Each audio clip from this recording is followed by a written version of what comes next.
again, folks. I got another guitar strung up for you here. This is my 93rd guitar. It is a Dreadnought. Been a little while since I've made one of those, it seems like. And this is pretty much sort of like that of a D18 style guitar, except instead of just regular mahogany, you've got this beautiful curly mahogany. It almost has like if Curly Maple and Koa sort of had a kid. That's kind of what this looks like to me. Just really gorgeous figured stuff. I haven't put the end pin in it yet. This guitar has to make a pilgrimage all the way down to Texas. So it's going to Texas from Virginia. And I generally won't ship them with the end pin installed when you're shipping them that way, because I've heard all sorts of horror stories about, like, if the guitar gets dropped straight down like this, even in the case could buckle enough to where it hits the end pin and drives it in there like a wedge and possibly cracks the end block and that sort of thing. So just kind of one of those ounce of prevention type of mindsets. But it does have a red spruce top, or Adirondack top, like some people like to call them. Around here we generally call them red spruce. Indian rosewood fingerboard and bridge. It does have ebony end bridge pins, and the end pin that matches it is also ebony. These do have the little pearl inlay dots in them, or abalone, one or the other. I think these are pearl. And let's see, a bone nut and saddle like usual.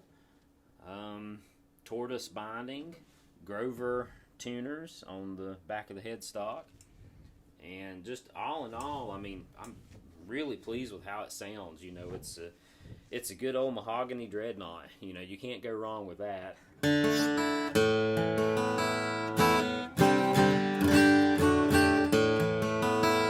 It has an 1 11/16 width fingerboard up at the nut, and kind of a slight V profile on the back. I kind of like that.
I'm really pleased with it. It seems like it just has lots of volume, lots of sustain.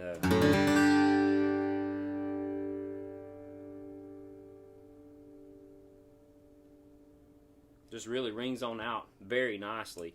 And I just strung this up on, let's see, January the 20th. It was late at night. Let's see, today's the 22nd, so it's only it's actually not even a full 2 days old yet. So you always got to be pretty happy when they just come out of the box this good.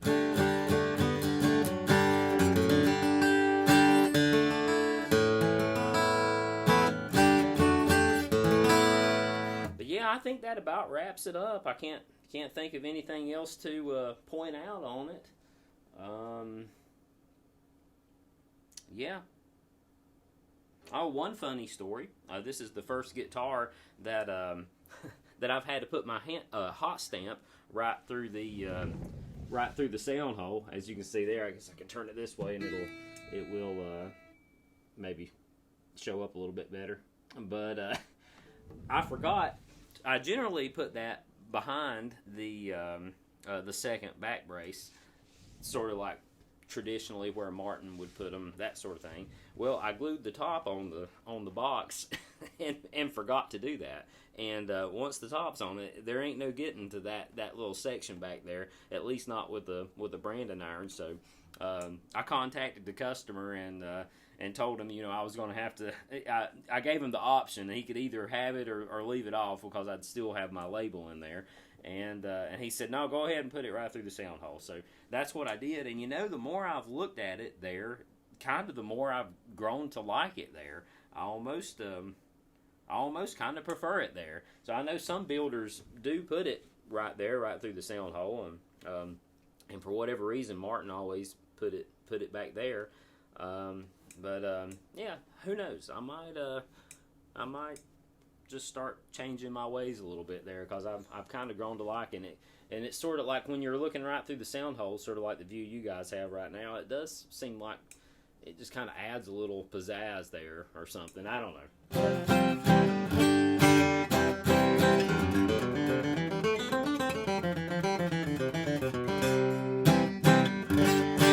I've got the action really good and low. The customer said he likes low action, and I generally like to send them out pretty low if the customer can get by with it because they always seem to raise up a little bit over time. I always kid and say that I could count on one hand how many times the customers come into my shop and said, "Hey Spencer, can you raise my action? It's just playing too easy." So they always seem to go a little bit higher rather than lower. But anyway, thanks again, you guys, for watching. And as always, I appreciate it if you subscribe to my channel and like this video and do all those YouTube algorithm promoting type things. So anyway, until next time, I'll be talking to you then, and take care.